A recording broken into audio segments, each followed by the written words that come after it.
Lembrai, lembrai do 5 de novembro, a pólvora, a traição e o ardil. Por isso não vejo por que esquecer uma traição de pólvora tão vil. E aí, pessoal, vocês já devem ter visto esse poeminha lindo, maravilhoso em algum lugar, não foi? Pois bem, se vocês estão reconhecendo, vocês sabem que eu estou falando do filme V de Vingança, né? Muita gente já viu o filme aí. Essa máscara também super famosa aí, é, que ficou muito conhecida aí pelas questões dos protestos, né? Com o pessoal do Anonymous, vários protestos no mundo, né? E gerou uma curiosidade muito interessante, porque poucas pessoas conhecem a origem da máscara e muitas poucas pessoas conhecem a origem de toda a questão que o filme aborda, né? E é sobre isso que a gente vai falar hoje, né? Hoje a gente vai falar sobre V de Vingança, né? Só que com uma análise um pouco mais profunda, claro, voltada aqui para o pessoal do primeiro ano, que a gente está falando sobre política.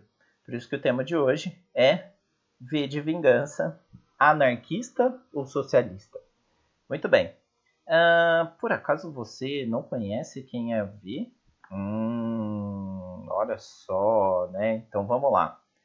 Vamos discutir um pouquinho. Só lembrando que esse projeto, assim como a outra live a live Jaspix, caso você não viu, né, fala sobre quadrinhos e política, a gente tocou no assunto aí na semana passada.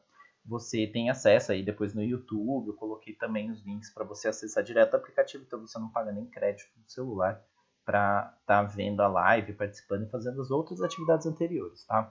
Mas a habilidade hoje que a gente vai trabalhar, né, são várias, né, mas eu coloquei em destaque aí analisar a relação entre Estado e sociedade a partir da compreensão dos conceitos centrais de anarquismo e socialismo, né? E esse projeto, que por isso que a gente aborda a história em quadrinho nesses dias todos, é um projeto que a gente chama de Essa Fanfilosofia, que é o projeto que eu trouxe para o Jasper. Que nasceu no Jasper e estou trazendo de volta para a gente discutir e conversar um pouquinho, tá? Então depois vai ter o link aí da videoaula para vocês assistirem também. Muito bem. Quem é V? Né? Eu coloquei aí o Lembrai, Lembrai, o 5 de novembro, que é um poema super famoso na Inglaterra e que tem tudo a ver com a nossa discussão de hoje, né? Ele é um poema que não tem um autor definido, é quase como se fosse um ditado popular, né? E se referia a algo que aconteceu no dia 5 de novembro, mas 5 de novembro de antes. Que pobre, que traição, que ardil, né?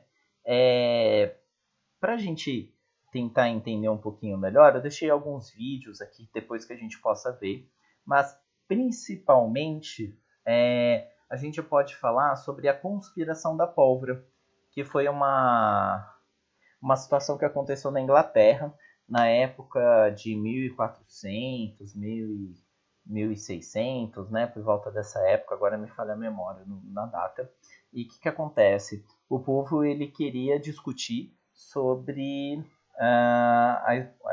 o parlamento, né, que tinha o poder de toda a Inglaterra, de todo o Reino Unido, e eles eram contra isso, né, eles queriam poder para o povo. E aí eles resolvem explodir, né, devido a questões religiosas, né, que depois vocês podem ver nesse vídeo aqui do pessoal do Nerdologia, tá? Mas principalmente acabou se gerando uma situação muito grande em relação ao poder do povo, né? E aí o símbolo máximo dessa discussão era que eles iam explodir o parlamento como se fosse um protesto, né? Contra essa percepção, né, do poder não ir para o povo. E exatamente, né, o cara estava preparando lá toda a questão da pólvora, né, para explodir o Congresso, e é preso um dos representantes, que é um cara chamado Guy Fawkes, que é exatamente o dono do rosto que está por trás dessa máscara que a gente já viu aí, né? Então, o V de Vingança, né, nada mais é que um cara que reutiliza dessa ideia, desse cara que quis armar toda essa questão. Ele não foi o cara que teve a ideia, ele foi um dos caras que foi preso, muitas outras pessoas estavam envolvidas, mas ficou conhecido como um símbolo de resistência, né? Um símbolo de não aceitação ao poder, né? Principalmente ao poder em inglês. E aí a gente tem na história em quadrinho, né, de V de Vingança, que é uma história escrita em 1980, né? Eu tenho uma versão aqui mais atual, que é uma versão recente, né, que a gente tem aqui, que já foi lançada pela Panini, que fala sobre uma crítica do autor Alan Moore com o desenhista David Lloyd sobre a Inglaterra da época, né? Que a gente tinha aí o pessoal da Dama de Ferro, né? Que é o governo da Margaret Thatcher, que vocês podem ver aí depois na situação de Guerra Fria com os professores de história, que falava sobre um mundo pós-apocalíptico construído, né? Após o apocalipse, e você tem a Inglaterra super triunfante nisso, mas assim toda construída em podridão, da qual a gente tem o que eles chamam de distopia, ou seja, né, de uma construção de futuro muito pesada, pessimista, controladora, normalmente ditadora, né? E o Alan Moore, ele tem até um pensamento de algumas coisas, né, que ele condiz sobre essa história que ele escreveu já há 40 anos atrás. Ele fala que antes ele achava que para a gente entregar o poder para uma pessoa só, era necessário um apocalipse nuclear. E ele bem viu que, na verdade, foi necessário uma eleição, que foi a da Margaret Thatcher, que levou ela ao poder muitos anos e por aí vai, né? Causando todas essas discussões sobre como deve ser o poder, né? Como deve ser a questão do povo no poder. O povo é representado, não é? A gente viu aí na democracia o quão frágil isso parece, né? Mas existem outras teorias que dizem de formas diferentes como o poder ele pode ser colocado ao povo também, né? Então, tem a história em quadrinho, vocês conseguem encontrar também na internet, né? Aqui eu trouxe um comparativo entre a Eve e o V, né, da história em quadrinho original, e principalmente a do filme, né, que ficou super famosa aí, que é na Natalie Portman, no Hugo Weaving, que vocês podem também achar na locadora vermelha, né, e outros afins aí também. Então, senta que lá vem história, porque entendendo sobre V de Vingança, né, se caso você não viu o filme, a história em quadrinho, é sobre isso que a gente vai falar hoje, tá? Mas é dito que o V ele tem traços muito relacionados à anarquia. Meu Deus, professor, o que é anarquia? É aquele povo que não aceita governo nenhum, que é tudo uma bagunça, né? A Deus dará. E aí, como funciona? Bem, anarquia não é necessariamente isso, tá? Na verdade, isso é uma desconstrução do conceito de anarquia. Porque a anarquia ela tem um sentido muito mais profundo, muito mais coerente com, com um estudo de forma política do que uma coisa bagunçada, né? Quando a gente fala que alguma coisa é anárquico, por exemplo, parece que é bagunçado, não tem liderança, é tudo jogado e não é bem assim, tá? A palavra anarquia, né, a palavra anarquismo, ela tem origem em anarquia, que é uma palavra grega que significa ausência de governo, né? Esse é o ponto central. Ela é uma corrente ideológica, política, que não acredita em nenhuma forma de dominação. Então não existe um representante do povo, não existe o representante do José, não existe o representante da Maria, da Ana. Não existe isso, tá? Somente a Ana, somente a Maria, somente o José, eles podem se representar, né? Ninguém pode representar eles, só eles podem se representar assim, né? O Estado mesmo, né? Toda essa organização política, ela se esvai. Não é nisso que eles acreditam, né? Eles acham que nada deve estar acima do próprio povo, né? Não existe hierarquia, ou seja, né? Lembra aquelas pirâmides, né? Que a gente colocava o faraó, o rei, né? Todos os governantes em cima e a população embaixo. Não existe isso, né? Na ideia anárquica, todos estão dentro do mesmo patamar. E mais importante, eles definem algumas coisas, né? Que são coisas que, se a gente for analisar, são até bem bacanas. Não tem nada de bagunçado nem nada assim, né? Liberdade individual e coletiva, porque é através dela que tem o desenvolvimento do pensamento crítico e as capacidades individuais das pessoas, delas poderem se ajustar umas às outras, né, de estabelecerem regras, porque anárquico não é bagunça, isso é caótico, né? Anárquico não é caótico. Anárquico é sem hierarquia, sem um governo central. Então a liberdade individual e coletiva é um dos tripés, uma parte muito importante na anarquia. Outra parte muito importante, igualdade, né? Em termos econômicos, políticos, sociais, questão de gênero, questão de raça. Olha só, né? Quem diria que a questão da anarquia, que hoje é tão deturpada, ela defende coisas que hoje a gente critica, né? Muitas pessoas criticam porque a gente defende pessoas de gêneros diferentes, né? De raças diferentes. Onde que está a diferença? Não pode ser todo mundo igual, a cor da pele implica, né, em alguma coisa, né? Aí fica a discussão. E a questão da solidariedade, né? Solidariedade no sentido de espírito de coletividade, que todo mundo tem que se ajudar. A gente não precisa de um órgão governamental que controla isso tudo, né? A gente pode ajudar uns aos outros, né?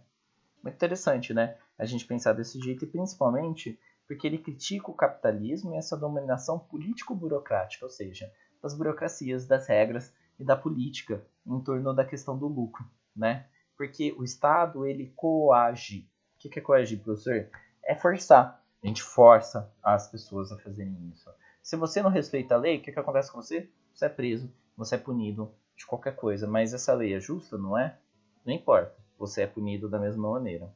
Então, a gente tem na anarquia uma ideia de horizontalidade, ou seja, das coisas serem um pouco mais iguais, né? Pelo menos na teoria, né?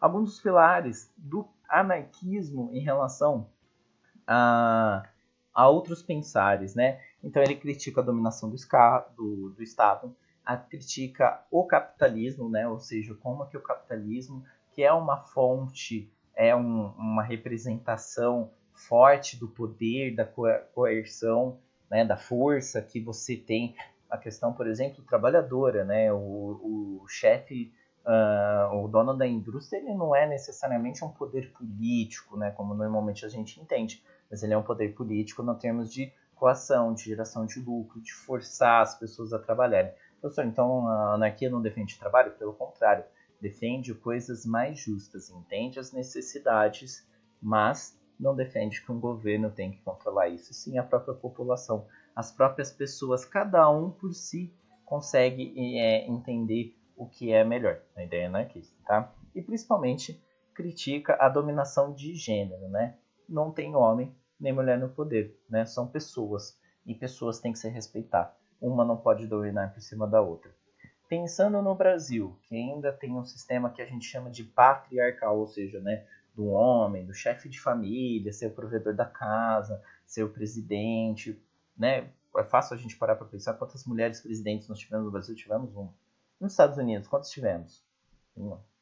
Então a gente percebe que esses governos, né, eles têm essa questão muito do gênero, né, dominação do gênero muito atrelada às dominações, né, ao poder que o homem possa ter por cima da mulher. E é uma discussão que a gente pode trazer, assim como a gente trouxe na live, a gente pode trazer com mais detalhes aqui também, né? E, beleza, anarquia, né? Então a gente tem essa ausência do governo. Só que o socialismo, ele tem algo levemente parecido, tá? Claro, pelo amor de Deus, se você for começar a estudar, você vai perceber que tem muitas diferenças, mas as pessoas têm o costume de confundir, principalmente numa palavrinha que a gente vai falar aí embaixo, que é a palavrinha comunismo. Muita gente não entende muito bem e acaba deturpando para coisas terríveis, e assim como a história, né, para todos os lados, não tem herói nem vilão, né? Ela tem pontos de vistas que podem ser transformados e deturpados também muitas vezes, né, para transformar em heróis vilões, né. O que é o socialismo, então, né, que é a outra corrente que a gente se propôs aqui? Muita gente acha que a ideia de ver está ligado muito ao comunismo, né, a sociedade, né, a forma de governo através da sociedade, né. Mas o que é o socialismo no ponto central, né? Ele é uma doutrina política, econômica, que surgiu lá no final do século XVIII, 19, ou seja, né, perto da primeira revolução industrial, né, a sociedade estava modificando, as pessoas estavam deixando de trabalhar com as coisas, né, muito de casa, assim, estavam começando a trabalhar em indústrias, trabalhavam horas, vendiam a sua hora de trabalho, né. Ela é baseada sobretudo no princípio de igualdade, ela repensa esse sistema capitalista, né, esse sistema de posse, de lucro, né? E aí, quando a gente normalmente fala de socialismo, a gente está falando principalmente da corrente marxista, mas não é a única, tá? Por favor, não confundir com comunismo, né? Socialismo é a ideia de que a sociedade prevalece no poder. Não existe um representante somente, né? A ideia de representatividade ela está muito além, né? Então, nesse contexto, de pleno desenvolvimento do capitalismo, mas ao mesmo tempo de rápido aumento da miséria, alguns intelectuais passaram a buscar alternativas que pudessem melhorar esse cenário social.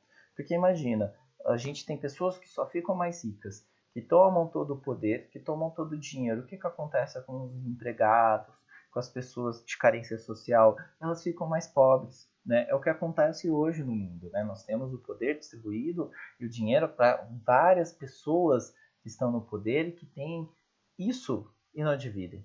Né? E se acumulam. E são poucas pessoas, enquanto milhares, milhões, bilhões de pessoas passam fome, estão em miséria social, estão em carência social. Né? Então a teoria socialista ela surge como um meio de repensar essa discussão, de repensar como fazer essa divisão, porque principalmente é a luta pela igualdade, né? Olha, parando para pensar nisso, a gente começa a refletir que talvez o socialismo não seja essa coisa tão viagem, tão exagerada como se coloca na TV de hoje em dia, e é exatamente isso, né? Mas principalmente porque existem vários tipos de socialismo, né? Por exemplo, a gente tem o socialismo utópico, que é feito pelo Conde de Saint-Simon, né? Que tinha dinheiro, mas que já repensava essas consequências, né? Para ele fala o seguinte: era importante as classes prósperas, né? Os ricos, né, entendessem que melhorar a condição de vida dos pobres seria melhorar a própria condição de vida deles. Assim, o objetivo das instituições sociais seria o de melhorar intelectualmente, moralmente e fisicamente as condições das classes mais pobres e numerosas. Tudo isso por meio do progresso industrial e científico. Então, se lá no começo as galeras tivessem entendido, né, essa ideia do Saint-Simon ia falar assim, não, beleza, eu ganhar mais dinheiro significa que eu tenho que ajudar mais, eu tenho que colaborar mais. Poxa, legal. Eu melhorando a vida dessas pessoas, eu melhoro a minha vida também. Foi o que aconteceu? Não foi o que aconteceu. Poderia melhorar? Teoricamente poderia, né? Por isso que a gente chama de socialismo utópico. É uma utopia, ou seja, um cenário imaginário do que poderia ser o real, que poderia realmente existir, mas não existe, tá? Porque no final das contas, a gente está mais aproximado do que a gente vai chamar de socialismo científico. Deixa eu só pegar aqui.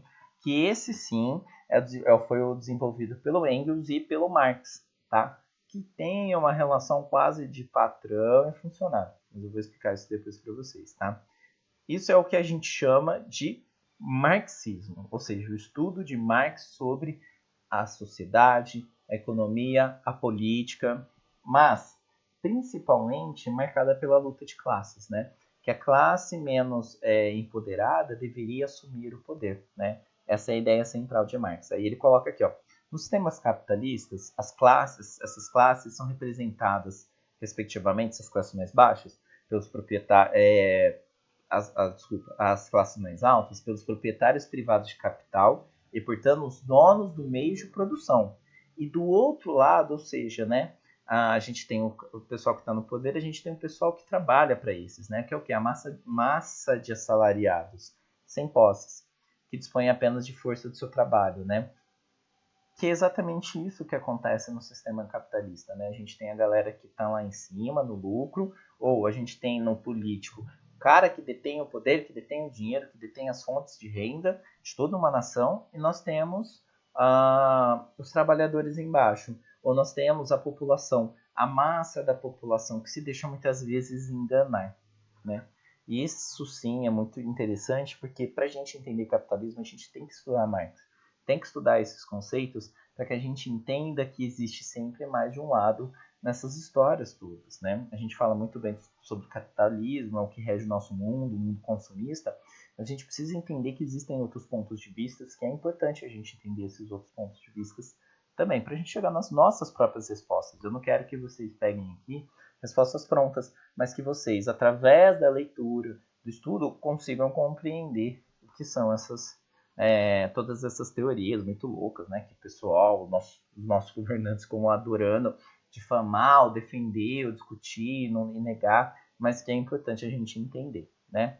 Então, o marxismo ele enxerga essa classe mais baixa, né, o que eles chamam de proletariado, não são os burgueses, que são os donos da grana, como a única classe social capaz de destruir essa forma de exploração do homem pelo homem, por meio da destruição do capitalismo. Ou seja, né, ele não vê no capitalismo coisa boa, né?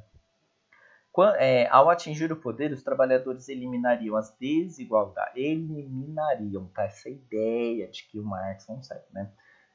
Que ele segue na teoria, né? Ao atingir o poder, os trabalhadores eliminariam desigualdades, abolindo as classes sociais e tornando a sociedade igualitária, né? Muita gente critica isso porque isso sim é o que vem a ser chamado de comunismo, ou seja, a comunidade no poder, né? Todos serem considerados numa linha igual. A gente tem exemplos de como funciona isso na China, na antiga União Soviética, em regimes cubanos, né, nos regimes cubanos, em vários outros lugares, mas que existe uma deturpação. Por quê? Porque esse comunismo aplicado, ele apresenta vários problemas, assim como o capitalismo aplicado, ele tem vários problemas e é tão terrível quanto o comunismo, que toda a galera fala que a minha bandeira nunca será vermelha, exatamente por causa dos comunistas. Mas, principalmente, porque ele não é utópico, ele não é o imaginado, ele é o que a gente está aplicando, o que a gente está fazendo ele. E aqui embaixo, eu deixei para vocês algumas imagens, está até em espanhol, mas dá para entender, que tem o socialismo utópico clássico, né, que é da Alemanha, aí, que tem o Conde Saint-Simon, né, que é o utópico aí, tem o Thomas More, que fala também, o Campanella, que é uma coisa bem utópica mesmo, bem viajada, e temos o científico, que é o Karl Marx e Friedrich Engels, tá? E aí a gente tem aqui umas imagens, né, do que seria a ideia do socialismo e do comunismo, né? Muita gente pergunta o que são esses símbolos aqui do comunismo, né? Aqui a ideia de fazer esse símbolo da zaga, né? Da foice do martelo. A foice era um material usado para você arar, né? É para você cortar as plantas. Então, eram os trabalhadores rurais e o martelo, o operariado, os trabalhadores da cidade. Então, era a ideia de que eles se unissem, né? Bem, muito interessante, né? A gente pensar assim, né? Mas, qual que é a tendência do V? Né? A gente está falando que é um cara que luta contra a ditadura, que o Vezinho, né? Que ele luta contra a ditadura, que ele tem pontos de vista similares às outras, né? As duas correntes, assim, né? No filme, se deixa passar uma ideia de anarquia, mas ao mesmo tempo ele mesmo representa uma ideia de totalitarismo, porque o totalitarismo ele defende o uso de imagens associadas a uma ideia, né? Tipo a máscara do V, né? Que a gente vê aqui. Só que, claro, né, entre aspas, o lado bom seria a revolução social. Nos quadrinhos tem mais um ar de anarquia, né? Envolto de vontade popular como resultado final. Mas, para você, o que você acha? Você acha que ele é anarquista? Socialista? Muito bem. Quem vai dizer isso realmente são vocês, tá? Então, estudem isso aí, deixei bastante material para vocês verem também o que é fascismo. Será que o V é fascista? Né? A gente está falando de anarquia, totalitarismo. Nossa, meu Deus, como assim? Mas aí é vocês que vão responder no nosso formulário, né? Então, tem um link aqui nessa apresentação, tem um link lá no Classroom. Não deixem de responder, tá? O terceiro bimestre já está acabando, não deixem para a última hora. Eu vou passar depois a data no WhatsApp, né, nos grupos de WhatsApp, também no Sway, no Classroom, de quando eu vou concluir as notas. Então não deixe para a última hora. É extremamente importante que a gente entregue nas datas aí, né? A gente precisa fechar notas com os professores também. Vamos ver se a gente volta ou não volta, né? A gente não sabe ainda. Tá bom, pessoal? Então, no mais é isso. Desculpa, a aula ficou um pouquinho mais longa. Tinha muito conteúdo para passar para vocês, mas acho que ficou legal. Espero que vocês tenham gostado. Depois deixa lá no formulário as suas sugestões. O que você gostou, o que você não gostou, o que pode melhorar. Beleza? Valeu, pessoal. Um abraço e até mais. Uhul!